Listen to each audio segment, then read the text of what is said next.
നമ്മുടെ ദൈവത്തിന്റെ പേര് എന്താണ് എന്നതിനെ പറ്റിയാണ് ഇന്ന് നാം ചിന്തിപ്പാൻ ആഗ്രഹിക്കുന്നത്. ദൈവത്തിന്റെ പേര് ദൈവം എന്നാ. എന്നാൽ അതിന് നാം വിചാരിക്കുന്നതിനേക്കാൾ വലിയ അർത്ഥവ്യാപ്തികളുണ്ട്. ദൈവത്തിന്റെ പേര് എന്താണ് എന്ന് ചോദിച്ച 7 വ്യക്തികൾ വേദപുസ്തകത്തിലുണ്ട്. ഒന്ന്, യാക്കോയുടെ മകനായ അശൂര് ചോദിക്കുന്ന ഒരു ചോദ്യമാണ്. സദൃശ്യവാക്യം 30-ാം അധ്യായം 4-ാമത്തെ വാക്യം. സ്വർഗത്തിൽ കയറുകയും ഇറങ്ങി വരികയും ചെയ്തവനാർ, കാറ്റിനെ തന്റെ മുഷ്ടിയിൽ പിടിച്ചടക്കിയവനാർ, വെള്ളങ്ങളെ വസ്ത്രത്തിൽ കെട്ടിയവനാർ, ഭൂമിയുടെ അർദികളെയൊക്കെ നിയമിച്ചവനാർ, അവന്റെ പേരെന്ത്? അവന്റെ പേരെന്ത്? അവന്റെ മകന്റെ പേര്. അവന്റെ മകന്റെ പേര് എന്ത്? യാക്കോയുടെ മകനായ അശൂര് ചോദിക്കുന്ന ഒരു ചോദ്യമാണ്. അവന്റെ പേരെന്ത്? അവന്റെ മകന്റെ പേരെന്ത്? ആ ദൈവത്തിന്റെ ഒത്തിരി സവിശേഷതകളാണ് നമ്മളവിടെ കണ്ടത്. 4-ാം വാക്യം നോക്കിയേ. സ്വർഗത്തിൽ കയറുകയും ഇറങ്ങി വരികയും ചെയ്തവനാര്? എഫെസ്യ ലേഖനത്തിൽ നമ്മൾ വായിക്കുന്നു, അവൻ ബദ്ധന്മാരെ വിടുവിച്ച് സൗഭാഗ്യത്തിലാക്കി. കയറി എന്നതിനാൽ അവൻ സ്വർഗത്തിലേക്ക് കയറി. ഭൂമിയുടെ അധോഭാഗങ്ങളിലേക്ക് അവൻ ഇറങ്ങി. പാതാള പർദീസയിൽ പാർത്തിരുന്ന ഭക്തന്മാരെ അവൻ വിടുവിച്ച് സൗഭാഗ്യത്തിലാക്കി. അതുപോലെ തന്നെ കാറ്റിനെ തന്റെ മുഷ്ടിയിൽ പിടിച്ചൊതുക്കിയവനാര്? അത് നമ്മുടെ കർത്താവാണ്. ഇരമ്പി മറിയുന്ന കാറ്റിനെയും കടലിനെയും നോക്കി കാറ്റ് അടങ്ങുക, കടല് ശാന്തമാകുക എന്ന് പറഞ്ഞു. ഒരു വലിയ കടൽക്ഷോഭം ഉണ്ടാകുന്നു. ആളുകളെല്ലാം കാണുന്നത് തിരമാല അടിക്കുന്നതാണ്. തിരമാല അടിക്കുന്നു, പടകിന്റെ പലകൾ പൊളിയുന്നു, കയറുകൾ പൊട്ടുന്നു. ഇതൊക്കെയാണ് ആളുകൾ കാണുന്നത്. പക്ഷെ യേശു കണ്ടത് എന്താണ്? ആ തിരമാല ഉണ്ടാക്കുന്ന, പടകിന്റെ പലകയെ പൊളിക്കുന്ന, കയറിനെ പൊട്ടിക്കുന്ന കാറ്റിനെയാണ് കർത്താവ് കണ്ടത്. നമ്മൾ പലപ്പോഴും നമ്മുടെ പ്രശ്നത്തെയാണ് കാണുന്നത്. എന്നാൽ യേശു അതിനെ കാണുന്നത് അതിന്റെ റൂട്ട് കോസിനെ ആയിരിക്കും, അടിസ്ഥാനപരമായ കാരണത്തെ ആയിരിക്കും. കാറ്റിനെ അവൻ അടക്കി. അടുത്ത ഭാഗത്ത് വായിക്കുകയാണ്, വെള്ളങ്ങളെ വസ്ത്രത്തിൽ കെട്ടിയവനാര്? സമുദ്രത്തിന് പഞ്ചസാര മണലുകൊണ്ട് അതിരിട്ടവനാണ് നമ്മുടെ ദൈവം. ഭൂമിയുടെ അറുതികളെയൊക്കെയും നിയമിച്ചതാരാണ്? സകലും അവൻ മുഖാന്തരം ഉളവായതൊന്നും അവനെ കൂടാതെ ഉളവായതല്ല. അടുത്ത വാക്യം, അവന്റെ പേരെന്ത്? ദൈവത്തിന് ഒരു പുത്രനുണ്ടെന്നാണ് അവിടെ വായിക്കുന്നത്. അവന്റെ പുത്രന്റെ പേരെന്ത്? അപ്പൊ ദൈവത്തിന്റെ പേര് ചോദിച്ച ചില വ്യക്തികൾ. രണ്ടാമത് ആ ചോദ്യം ചോദിച്ചത് മനോഹ യഹോവയുടെ ദൂതനോട് ചോദിച്ചതാണ്. ന്യായാധിപന്മാരുടെ പുസ്തകം 13-ാം അധ്യായത്തിന്റെ 17-18 വാക്യങ്ങൾ. മനോഹ യഹോവയുടെ ദൂതനോട്, നിന്റെ വചനം നിവൃത്തിയാകുമ്പോൾ ഞങ്ങൾ നിന്നെ ബഹുമാനിക്കേണ്ടതിന് നിന്റെ പേര് എന്തെന്ന് ചോദിച്ചു. മനോഹയുടെ ഭാര്യ മച്ചിയാണ്. ദൈവത്തിന്റെ ദൂതൻ എന്ന് പറഞ്ഞു, ദൈവം നിന്നോട് കൃപ കാണിച്ചിരിക്കുന്നു, ദൈവം നിനക്കൊരു സന്തതിയെ തരാൻ പോവുകയാണ്. വിശ്വസിക്കാൻ പറ്റാത്തൊരു ദൂതാണ് പറഞ്ഞത്. എങ്കിലും മനോഹ ചോദിച്ചു, നീ പറഞ്ഞ വചനം നിവർത്തിയാകുമ്പോൾ ഞങ്ങൾ നിന്നെ ബഹുമാനിക്കേണ്ടതിന് നിന്റെ പേര് എന്ത്? അടുത്ത വാക്യം, യഹോവയുടെ ദൂതൻ അവനോട്, എന്റെ പേര് ചോദിക്കുന്നത് എന്ത്? അത് അതിശയമുള്ളത്. അവന്റെ പേര് അതിശയമുള്ള പേരാണ്. ലോകത്തിലെ ഒരു മനുഷ്യന്റെയും പേരിന് തത്തുല്യമായ പേരല്ല. ലോകത്തിലെ ഒരു മനുഷ്യന്റെ പേരല്ല അവന്റെ പേര്. അവന്റെ പേര് അതിശയമുള്ള പേരാണ്. നമ്മുടെ ദൈവത്തിന്റെ നാമം ഒന്ന് പറഞ്ഞാൽ മതി, അവിടെ അതിശയം വെളിപ്പെടും. കാരണം അവന്റെ നാമം അതിശയമുള്ളതാണ്. ഇനി മുൾപ്പടർപ്പിൽ പ്രത്യക്ഷനായ ദൈവത്തിന്റെ ദൂതനോട് മോശ ചോദിക്കുന്ന ഒരു ചോദ്യമുണ്ട്. പുറപ്പാട് പുസ്തകം 3-13-14 വാക്യം. മോശെ ദൈവത്തോട്, ഞാൻ ഇസ്രായേൽ മക്കളുടെ അടുക്കൽ ചെന്ന് നിങ്ങളുടെ പിതാക്കന്മാരുടെ ദൈവം എന്നെ നിങ്ങളുടെ അടുക്കൽ അയച്ചിരിക്കുന്നു എന്ന് പറയുമ്പോൾ അവന്റെ നാമം എന്തെന്ന് അവർ എന്നോട് ചോദിച്ചാൽ ഞാൻ അവരോട് എന്ത് പറയണമെന്ന് ചോദിച്ചു. ദൈവം വെളിപ്പെട്ടു, നിങ്ങളെ വിടുവിക്കാൻ വേണ്ടി ദൈവം എന്നെ നിയോഗിച്ചിരിക്കുന്നു എന്ന് ഞാൻ ഇസ്രായേൽ മക്കളോട് എന്ന് പറയുമ്പോ അവർ ചോദിക്കുവാൻ ദൈവത്തിന്റെ പേരെന്താണെന്ന്. ഞാൻ ഏത് പേരാണ് നിന്നെ കുറിച്ച് പറയേണ്ടത്? ദൈവം പേരൊന്നും പറഞ്ഞില്ല. ദൈവം പറഞ്ഞത്, ഞാനാകുന്നവൻ ഞാനാകുന്നു. അങ്ങനെ ഒരു പേരുള്ള ആരും ഭൂമിയിലില്ല. അവന്റെ നാമം അതിശയമുള്ളത്. അവൻ ഇല്ലാതിരുന്നൊരു കാലമില്ല, അവൻ ഇല്ലാതാകുന്ന ഒരു കാലമില്ല. എല്ലാ കാലത്തും അവനുണ്ട്. ഞാനാകുന്നവൻ ഞാനാകുന്നു.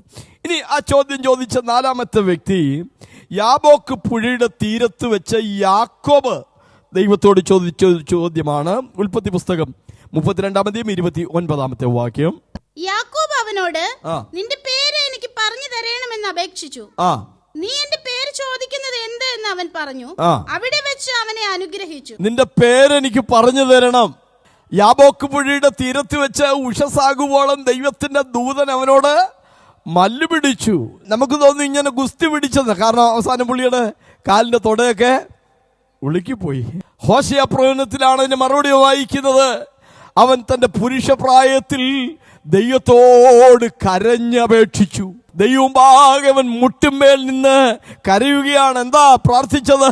നീ എന്നെ അനുഗ്രഹിച്ചല്ലാതെ ഞാൻ നിന്നെ വിടുകയില്ല. എന്താ കുഞ്ഞെ, നിനക്ക് അനുഗ്രഹത്തിന്റെ കുറവുണ്ടോ?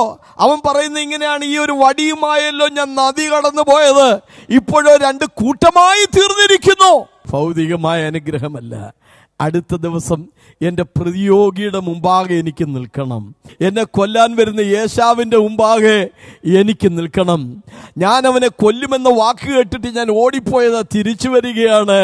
എൻ്റെ ആടുമാടുകളിൽ അവൻ മനം കവർന്നിട്ടില്ല, മനസ്സിന് മാറ്റമുണ്ടായിട്ടില്ല. ദൈവത്തിൻ്റെ ഒരു അനുഗ്രഹം എനിക്ക് വേണം. തിരുവെഴുത്ത് വായിക്കുകയാണ്, ദൈവം അവനെ അനുഗ്രഹിച്ചു. അവൻ്റെ മകന്റെ പേരെന്ത്? യെശയ്യാപ്രവചനം 9:6. നമുക്കൊരു ശിശു ജനിച്ചിരിക്കുന്നു, നമുക്കൊരു മകൻ നൽകപ്പെട്ടിരിക്കുന്നു. നമുക്കൊരു മകൻ നൽകപ്പെട്ടിരിക്കുന്നു. ആധിപത്യം അവന്റെ തോളിലിരിക്കും. ആധിപത്യം അവന്റെ തോളിലിരിക്കും. അവന് അത്ഭുതമന്ത്രി. അവൻ അത്ഭുതമന്ത്രിയാണ്. വീരനാം ദൈവം. വീരനാം ദൈവമാണ്. നിത്യപിതാവാണ്. സമാധാനത്തിന്റെ പ്രഭുവാണ് എന്ന് പേര് വിളിക്കും. ഈ പേരുകൾ, ഈ പദവികളെല്ലാം യേശു ക്രിസ്തുവിലാണ് നിവർത്തിയാവുന്നത്. യെശയ്യാപ്രവചനം 7:14. അതുകൊണ്ട് കർത്താവ് തന്നെ നിങ്ങൾക്ക് ഒരു അടയാളം തരും. കന്യക ഗർഭിണിയായി ഒരു മകനെ പ്രസവിക്കും, അവൻ ഇമ്മാനുവേൽ എന്ന് പേര് വിളിക്കും. എന്താണ് ഇമ്മാനുവേൽ എന്ന വാക്കിന്റെ അർത്ഥം? ദൈവം നമ്മോട് കൂടെ. ഈ വചനം മത്തായി സുവിശേഷം 1:22 എടുത്തുദ്ധരിക്കുമ്പോൾ ദൈവം നമ്മോട് കൂടെ എന്നർത്ഥമുള്ള ഇമ്മാനുവേൽ എന്നവൻ പേർ വിളിക്കപ്പെടും. അവന്റെ പേരെന്ത്? അവൻ ഇമ്മാനുവേലാണ്. ഭൂമിയിലെ എല്ലാ മനുഷ്യരും മാറിപ്പോകും, പക്ഷേ കാലങ്ങൾ കഴിഞ്ഞു പോയാലും കടന്നു പോകാത്ത ഒരാളുണ്ട്, അത് യേശു ക്രിസ്തുവാണ്. കണ്ടാലും ലോകാവസാനത്തോളം എല്ലാ നാളും ഞാൻ നിങ്ങളോട് കൂടെയുണ്ട്. യേശു പറഞ്ഞ വാക്കിൻ്റെ ഒരു സന്ദർഭം ഞാൻ പറയാം.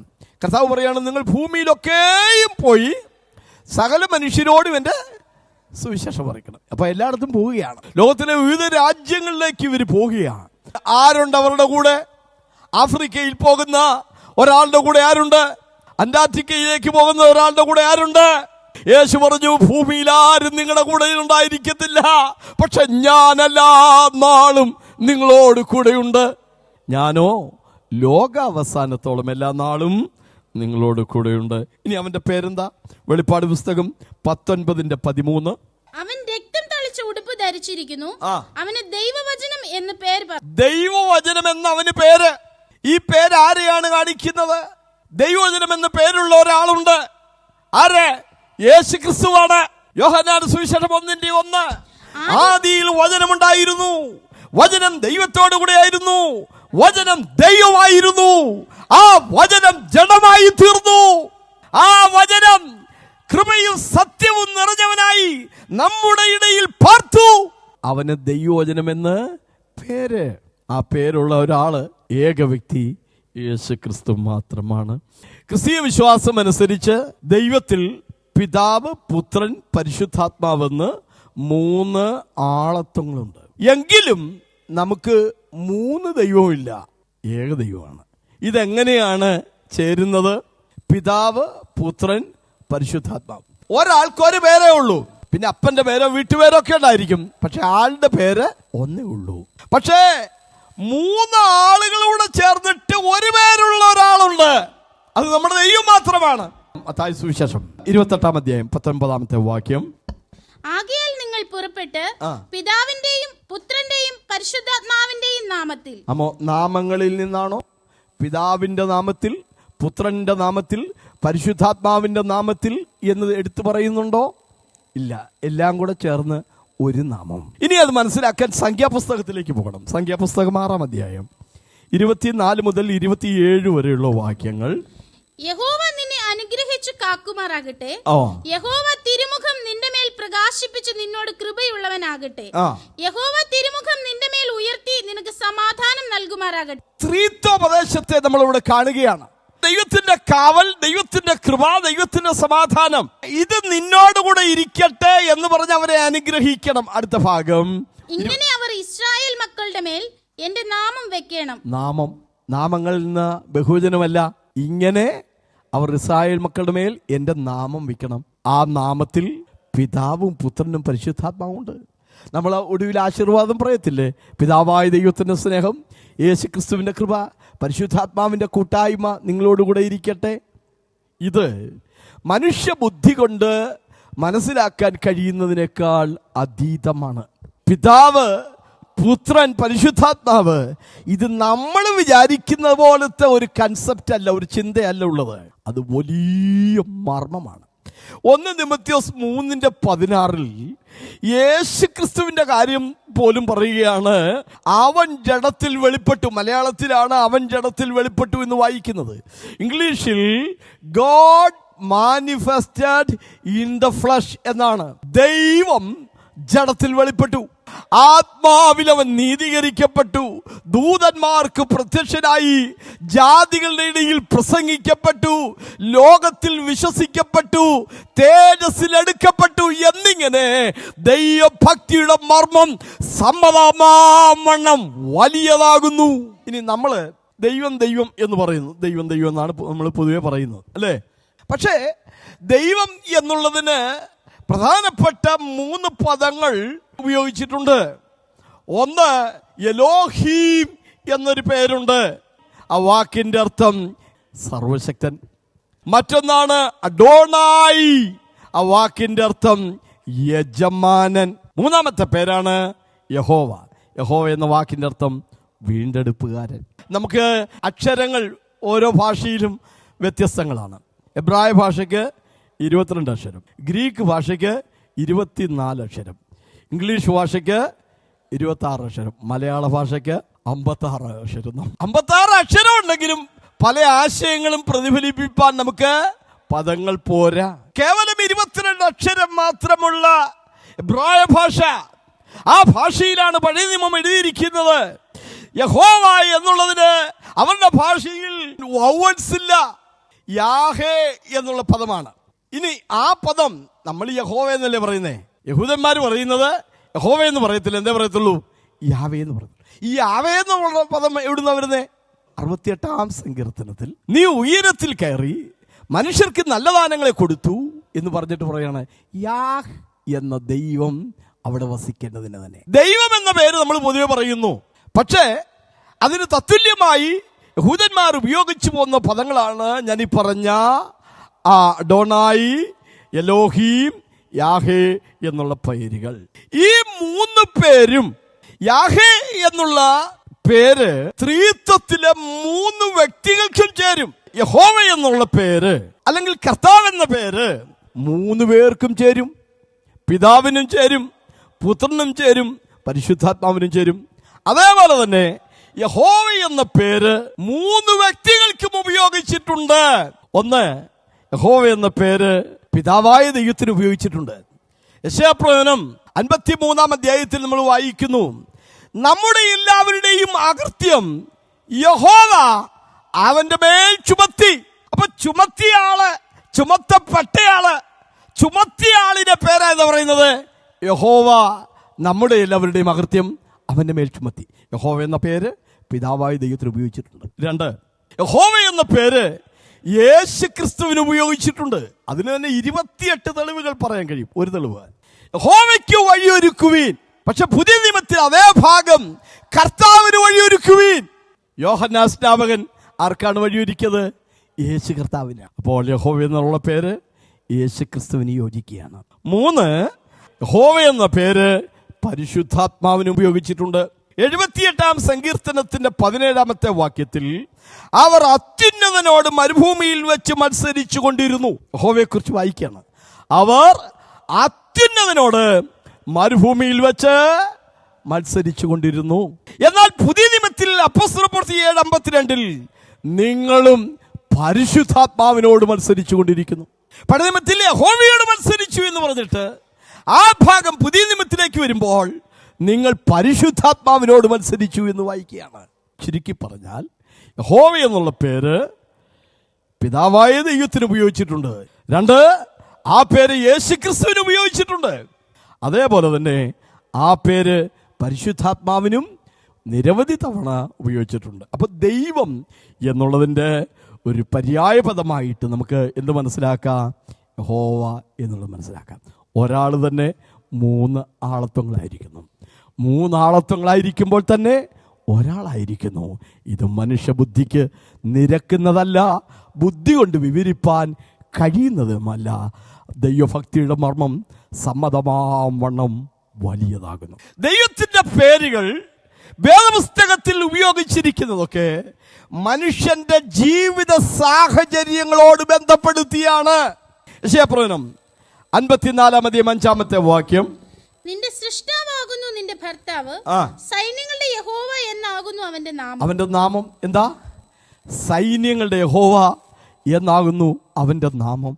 എന്താണ് ഇവിടെ നമുക്ക് ലഭിക്കുന്ന ദൂത്? നമുക്ക് വേണ്ടി ആരാണ് ശത്രുക്കളോട് യുദ്ധം ചെയ്യുന്നത്? നമ്മുടെ ശത്രുക്കളെ നമുക്ക് കീഴാക്കി തരുന്നവൻ ആരാണ്? സൈന്യങ്ങളുടെ ദൈവമായ യഹോവ എന്നാകുന്നു അവന്റെ നാമം. ഒരിക്കൽ ദാവീദ് ശത്രുക്കളോട് യുദ്ധം ചെയ്യാൻ പോകുമ്പോൾ അവന് മനസ്സിൽ പേടി തോന്നി. ദൈവം അവനോട് ഇങ്ങനെയാണ് പറഞ്ഞത്, നീ മലയുടെ കയറ്റം കയറി ബെഖാം വൃക്ഷങ്ങളുടെ താഴെക്കൂടെ നടക്കുമ്പോൾ ആ വൃക്ഷത്തിന് മുകളിൽ ഒരു ഇലച്ചില് കേൾക്കാം, ഒരു ഇരമ്പല് കേൾക്കാം. അവിടെ ദൈവം പറഞ്ഞ വാക്കിങ്ങനെയാണ്, സൈന്യങ്ങളുടെ ദൈവമായ യഹോവ നിനക്ക് മുന്നമേ കടന്നു പോവുകയാണ്. യെശയ്യാപ്രവചനം 63-16 വാക്യം, നീയല്ലോ ഞങ്ങളുടെ പിതാവ്, അബ്രഹാം ഞങ്ങളെ അറിയുന്നില്ല, ഇസ്രായേലിനെ ഞങ്ങളെ തിരയുന്നതുമില്ല. നീയോ യഹോവേ ഞങ്ങളുടെ പിതാവാകുന്നു, യുഗാരംഭം മുതൽ ഞങ്ങളുടെ വീണ്ടെടുപ്പുകാരൻ എന്നാകുന്നു നിന്റെ നാമം. മനുഷ്യവർഗത്തിനൊരു വീണ്ടെടുപ്പ് വേണം. നഷ്ടപ്പെട്ടു പോയതിനെ തിരിച്ചു വാങ്ങുന്നതിനെയാണ് വീണ്ടെടുപ്പ് എന്ന് പറയുന്നത്. നഷ്ടപ്പെട്ടു പോയി, ആമേൻ, അതിനെ ഒന്ന് തിരിച്ചു വാങ്ങണം, വീണ്ടും അതിനെ കൈക്കൊള്ളണം. ആരാണ് എനിക്ക് വേണ്ടി വീണ്ടും അതിനെ കൈക്കൊള്ളി തരുന്നത്? ആരാണ് എനിക്കതിനെ വീണ്ടും കൈവശമാക്കി തരുന്നത്? സൈന്യങ്ങളുടെ യഹോവയാകുന്നു നിന്റെ വീണ്ടെടുപ്പുകാരൻ. നിങ്ങൾക്കറിയാമോ, ശരീരം മുഴുവൻ അസുഖം ബാധിച്ച് ഉച്ച മുതലുള്ള കാല് വരെ പരുക്കളാൽ ബാധിക്കപ്പെട്ടവനായി യോബ് ചാരക്കൂട്ടിലിരിക്കുകയാണ്. ഉടഞ്ഞ ഒരു ഓട്ടുകഷ്ണം എടുത്തിട്ട് ആ ചൊറിയുടെ ചലം മുഴുവൻ ഇങ്ങനെ ചരണ്ടി ചാരത്തിനകത്തേക്ക് ഇട്ടിട്ട് തെല്ലൊരാശ്വാസത്തിന് വേണ്ടി ചാരം വാരി പിന്നെയും ദേഹത്തേക്കിടും. ഇങ്ങനെ ഓട്ടുകഷ്ണം വെച്ച് ശരീരത്തിലെ മുറിവുള്ള ആ വ്രണമുള്ള ആ ഭാഗത്തിന് മീതെ ചിരണ്ടുമ്പോൾ ചില വേളകളിൽ തൊലി മാംസമൊക്കെ ഇങ്ങനെ മുറിഞ്ഞ് ചാരത്തിൽ വീഴും. ചാക്കുവസ്ത്രം ധരിച്ചുകൊണ്ട് ചാരത്തിനകത്തിരുന്ന് ദുഃഖത്തോടെ ഇരിക്കുന്ന ഈ യോബ് ചാരത്തിനകത്ത് മുറിഞ്ഞു കിടക്കുന്ന തൻ്റെ ത്വക്കുകളെ കണ്ടിട്ട്, തൻ്റെ മാംസകഷ്ണങ്ങളെ കണ്ടിട്ട് തൻ്റെ പ്രത്യാശയുടെ ദൂതിങ്ങനെയാണ് വിളിച്ചു പറഞ്ഞത്, എൻ്റെ വീണ്ടെടുപ്പുകാരൻ ജീവിച്ചിരിക്കുന്നു. എന്റെ ത്വക്ക് ഇങ്ങനെ നശിച്ച ശേഷം ഞാൻ ദേഹസഹിതനായി അവനെ കാണും, അന്യനല്ല, ഞാൻ തന്നെ അവനെ കാണും. കാരണം എന്റെ ദൈവം എന്റെ വീണ്ടെടുപ്പുകാരനാണ്. ദൈവത്തിന്റെ വേറെ പേര് പകർന്ന തൈലം പോലെ സൗരഭ്യമുള്ളത്. ഉത്തമഗീതത്തിന്റെ പുസ്തകം 1-3 വാക്യം, നിന്റെ തൈലം സൗരഭ്യമായത് നിന്റെ നാമം പകർന്ന തൈലം പോലെ ഇരിക്കുന്നു. നിന്റെ നാമം പകർന്ന തൈലം പോലെ. എന്താ ഞാൻ പറഞ്ഞു? മനുഷ്യ ജീവിതത്തിന്റെ പ്രശ്നങ്ങളോട് ചേർത്ത് അതിന്റെ പരിഹാരമായിട്ടാണ് ദൈവത്തിന്റെ പേരുകൾ ഉപയോഗിച്ചിട്ടുള്ളത്. അവന്റെ പേര് പകർന്ന തൈലം പോലെ സൗരഭ്യമുള്ളത്. എന്താ അതിൻ്റെ അർത്ഥമെന്നറിയാമോ? മനുഷ്യൻ അവൻ്റെ ജീവിതത്തിലെ പ്രശ്നങ്ങളുമായി വീർപ്പുമുട്ടി, ആമേൻ, നിരാശപ്പെട്ട് തകർന്ന് തരിപ്പണമായി, ലോകം മുഴുവൻ അവനെ പരിഹസിച്ച് നിന്ദയും അപമാനവും പാപവും ഭാരവും ഒക്കെ പേറിയവനായി, തല ഉയർത്താൻ കഴിയാത്തവനായി, നിരാശയോടെ അവൻ കഴിയുന്ന വേളയിൽ അവൻ്റെ ജീവിതത്തിലെ ദുർഗന്ധങ്ങളെ മുഴുവൻ മാറ്റി സുഗന്ധപൂരിതമാക്കുന്ന ഒരു നാമം. എൻ്റെ മനസ്സിലേക്ക് വന്നൊരു ചെറിയ ചിന്ത ഞാൻ അതുമായി ചേർത്ത് പറയാൻ പോവുകയാണ്. യോസഫ് എന്ന മനുഷ്യൻ കാരാഗ്രഹത്തിൽ കിടക്കുന്നു.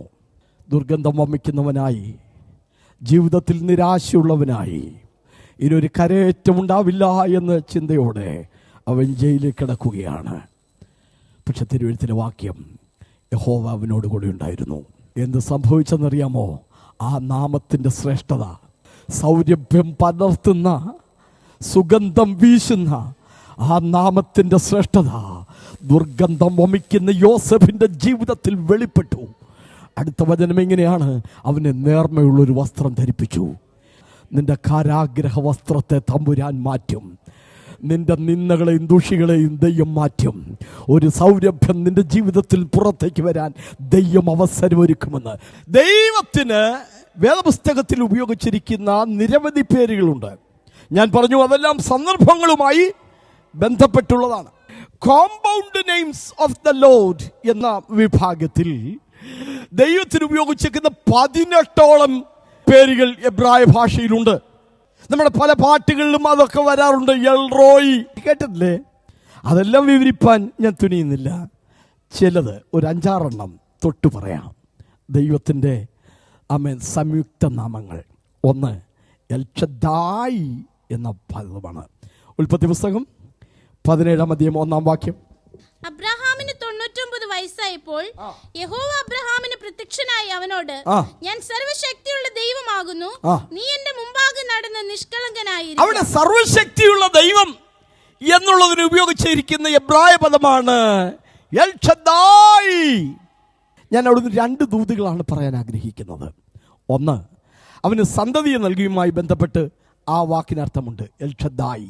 2, അവന്റെ തലമുറകളുടെ അഭിവൃദ്ധിയുമായി ബന്ധപ്പെട്ട് ആ പദമുണ്ട് എൽഷദായി. 75-ാമത്തെ വയസ്സിൽ ദൈവം വാഗ്ദത്തം നൽകി, ആകാശത്തിലെ നക്ഷത്രം പോലെ കടൽക്കരയിലെ മണൽത്തരി പോലെ ഞാൻ നിനക്ക് സന്തതി തരുമെന്ന്. അവിശ്വാസത്തിൽ സംശയിക്കാതെ വിശ്വാസത്തിൽ ശക്തിപ്പെട്ട് വാഗ്ദത്തം ചെയ്തവൻ നിവർത്തിപ്പാൻ ശക്തനെന്ന് ഉറച്ച് അവന്റെ നാമത്തിന് അവൻ മഹത്വം കരറ്റി. 24 വർഷം. പക്ഷെ 99 വയസ്സായപ്പോ അവൻ പറഞ്ഞു, അത് സംഭവിക്കത്തില്ല. കാരണം ബൈബിളിൽ ഉപയോഗിച്ചിരിക്കുന്ന 2 പദം. ഒന്ന്, സാറയുടെ ശരീരം നിർജീവമായി. 2, അബ്രഹാമിനെ കുറിച്ച് വായിക്കാണ്, അവൻ മൃതപ്രായനായി. പക്ഷേ 99-ാമത്തെ വയസ്സിൽ നിർജീവത്വം ഗ്രഹിച്ചപ്പോൾ മൃതപ്രായാവസ്ഥയിൽ ദൈവം വന്നിട്ട് പറയാണ്, ഞാൻ സർവശക്തിയുള്ള ദൈവമാണ്. നഷ്ടപ്പെട്ടു പോയ നിന്റെ നാടിനരമ്പുകളിൽ പുതുശക്തി പകരാൻ ഞാൻ സർവശക്തിയുള്ള ദൈവമാണ്. എൽഷദായി. 2, ദൈവം കരുതുന്നവനായ ദൈവമാണ്. ഉൽപ്പത്തി പുസ്തകം 22-14 അബ്രഹാം ആ സ്ഥലത്തിന് യഹോവ ഈരേ എന്ന് പേരിട്ടു. ആ സ്ഥലത്തിന് അബ്രഹാം ഇട്ട പേരെന്താ? നമ്മൾ എപ്പോഴും പറയാറില്ലേ യഹോവ ഈരേ ഈരേ ഈരേ എന്ന്. അതിന്റെ 8-ാം വാക്യം കൂടെ വായിച്ചാട്ടെ. ദൈവം തനിക്ക് ഹോമയാഗത്തിന് ഒരു ആട്ടിൻകുട്ടിയെ നോക്കിക്കൊള്ളും. മകന് മതി. മല കയറി പോകുമ്പോ കൊച്ചു ചപ്പച്ച കത്തിയുണ്ട്, തീയുണ്ട്, വിറകുണ്ട്. ആട്ടിൻകുട്ടി എവിടെ? അവരുടെ 2 പേരുടെയും നോട്ടത്തിൽ, അബ്രഹാമിന്റെ നോട്ടത്തിലോ ഇസ്ഹാക്കിന്റെ നോട്ടത്തിലോ യാഗമാകാൻ ഒരു ആട്ടിൻകുട്ടിയെ കാണുന്നില്ല. പക്ഷെ വിശ്വാസത്തോടെ അബ്രഹാം വിളിച്ചു പറഞ്ഞു, യഹോവ ഈരേ, യഹോവ ഈരേ. ഒന്നുമില്ലായ്മയിൽ വേണം നീ വിശ്വാസത്തിന്റെ ദൂത് വിളിച്ചു പറയാൻ. മനസ്സിലാവുന്നവർക്കായി ഞാൻ ദൈവത്തെ സ്തുതിക്കുന്നു. സാധ്യതകളും സാഹചര്യങ്ങളും അനുകൂലമാകുമ്പോഴല്ല, എല്ലാം പ്രതികൂലമായിരിക്കുമ്പോഴും വിശ്വാസത്തോടെ വിളിച്ചു പറയണം, യഹോവ ഈരേ, എന്റെ ദൈവം കരുതും. അവിടെ ചെന്നു യാഗപീഠത്തിന്മേൽ കിടത്തി വെട്ടാൻ തുടങ്ങുമ്പോൾ ദൈവം പറഞ്ഞു, ബാലന്റെ മേൽ കൈവെക്കരുത്. കൊമ്പ് കുരുങ്ങിയൊരു കുഞ്ഞാട്ടിൻകുട്ടിയെ ദൈവം കാണിച്ചു കൊടുത്തു. ആ ആട്ടിൻകുട്ടിയെ കാട്ടിൽ നിന്ന് അഴിച്ചെടുത്ത് കൊണ്ടുവന്ന് ഇസഹാക്കിന്റെ ആ യാഗപീഠത്തിലെ കെട്ടി കഴിച്ച് അവനെ മാറ്റി നിർത്തി. പകരമായി ആ ആടിനെ അവിടെ യാഗം കഴിക്കുമ്പോൾ നേരത്തെ കയറുകൊണ്ട് കെട്ടപ്പെട്ടിരുന്ന ഇസഹാക്ക് കെട്ടഴിയപ്പെട്ടവനായി മാറി കൈകെട്ടി നിന്നുകൊണ്ട് അവനെ കാഴ്ച കാണുമ്പോൾ അവന്റെ മനസ്സിലേക്കൊരു ചിന്ത വരികയാ. ഇങ്ങോട്ട് വന്നപ്പോൾ അപ്പച്ചൻ പറഞ്ഞത്, യഹോവ ഈരേ, ദൈവം കരുതും. ദൈവത്തിന്റെ മൂന്നാമത്തെ പേര് വേദപുസ്തകത്തിൽ ഉപയോഗിച്ചിരിക്കുന്നത് യഹോവ നിസ്സി എന്നാണ്. ദൈവം എന്റെ ജയത്തിന്റെ കൊടി. പുറപ്പാട് പുസ്തകം 17:15. പിന്നെ മോശെ ഒരു യാഗപീഠം പണിതു, അതിന് യഹോവ നിസ്സി, യഹോവ എന്റെ കൊടി എന്ന് പേരിട്ടു. അമാലേക്കുമായി ഇസ്രായേലിന് യുദ്ധം നേരിട്ടപ്പോൾ ദൈവത്തിന്റെ നിയോഗപ്രകാരം മോശ പറഞ്ഞതനുസരിച്ച് യോശുവ സൈന്യങ്ങളെ തിരഞ്ഞെടുത്തുകൊണ്ട് ശത്രുക്കളോട് പടവെട്ടി. മോശ എന്ന മനുഷ്യൻ കുന്നിൻ പുറത്ത് കയറി കൈ ഉയർത്തി പിടിച്ചുകൊണ്ട് നിന്നു. എന്താ കൈ ഉയർത്തി പിടിച്ചുകൊണ്ട് നിൽക്കുക എന്ന വാക്കിന്റെ അർത്ഥം? അതുകൊണ്ട് പുരുഷന്മാരെല്ലായിടത്തും കോപവും വാഗ്വാദവും വിട്ടകന്ന് തങ്ങളുടെ വിശുദ്ധ കരങ്ങളെ ഉയർത്തി പ്രാർത്ഥിക്കട്ടെ. മോശ കൈ ഉയർത്തിയിരിക്കുമ്പോഴൊക്കെയും ഇസ്രായേലിന് ജയമുണ്ടായി.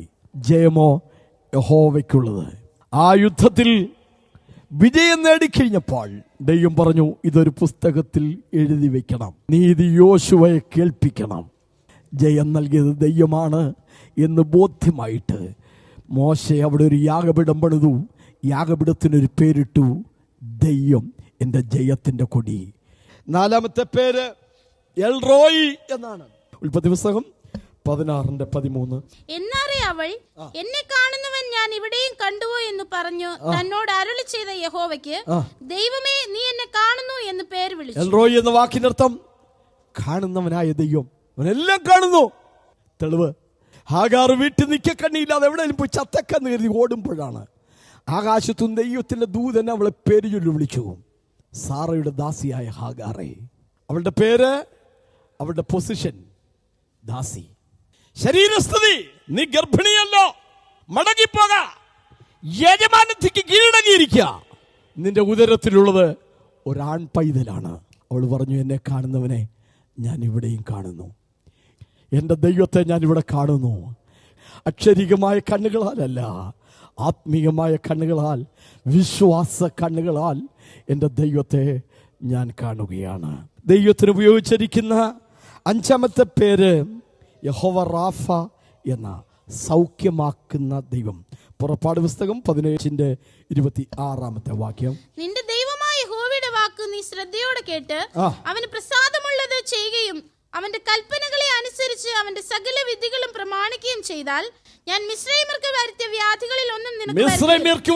വ്യാധികളിലൊന്നും നിങ്ങൾക്ക് വരുത്തുകയില്ല. ഞാൻ നിന്നെ സൗഖ്യമാക്കുന്ന യഹോവ. എല്ലാ ആശുപത്രിയിലും തള്ളുന്ന കേസിനെ സുഖപ്പെടുത്തുന്ന ഒരു വൈദ്യൻ, മരുന്നില്ലാത്ത ഏത് രോഗത്തെയും സുഖപ്പെടുത്താൻ കരുത്തുള്ള ഒരു വൈദ്യൻ, സൗഖ്യമാക്കുന്ന യഹോവ. എത്രയോ രോഗികളെ കർത്താവ് സുഖപ്പെടുത്തിയിട്ടുണ്ട്. നിങ്ങളുടെ രോഗം വലിയ രോഗമാണെന്ന് നിങ്ങൾക്ക് തോന്നുകയാണ്, ശരിയായിരിക്കാം. പക്ഷേ ഏത് രോഗത്തെയും സുഖപ്പെടുത്തുന്ന ഒരു വൈദ്യൻ അത് യേശു കർത്താവാണ്. ആറാമത്തെ പേര് ദൈവം സമാധാനം തരുന്ന ദൈവമാണ് എന്നുള്ളതാണ്. യഹോവ ഷാലോം. ന്യായാധിപന്മാരുടെ പുസ്തകം 6:22-24 വാക്യങ്ങൾ. യഹോവയുടെ ദൂതൻ എന്ന് ഗിദെയോൻ കണ്ടപ്പോൾ, അയ്യോ ദൈവമായ യഹോവയെ, ഞാൻ യഹോവയുടെ ദൂതനെ അഭിമുഖമായി കണ്ടുപോയല്ലോ എന്ന് പറഞ്ഞു. അടുത്ത വാക്യം. അവനോട്, നിനക്ക് സമാധാനം, ഭയപ്പെടേണ്ട, നീ മരിക്കയില്ല എന്ന് അരുളി ചെയ്തു. അടുത്ത വാക്യം. ഗിദെയോൻ അവിടെ യഹോവയ്ക്ക് ഒരു യാഗപീഠം പണിത്, അതിന് യഹോവ ഷാലോം. യഹോവ ഷാലോം എന്താണ് വാക്കിന്റെ അർത്ഥം? സമാധാനം തരുന്ന ദൈവം.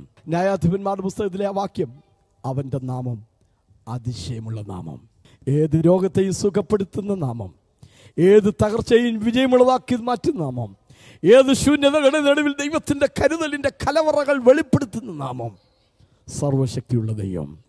ഇന്ന് പകലിൽ നിന്റെ ജീവിതത്തിലെ ദുർഗന്ധങ്ങളെ മാറ്റുന്ന ഒരു നാമം, പകർന്ന തൈലം പോൽ നിന്നാമം, പാരിൽ സൗരഭ്യം വീശുന്നതാ,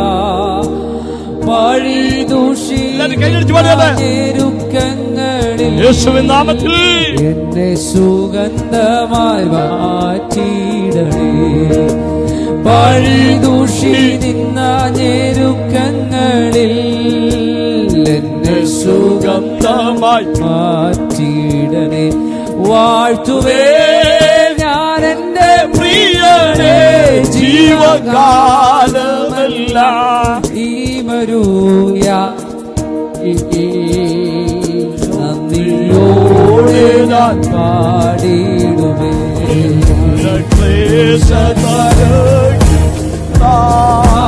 ദുഃഖസാഗരത്തിൽ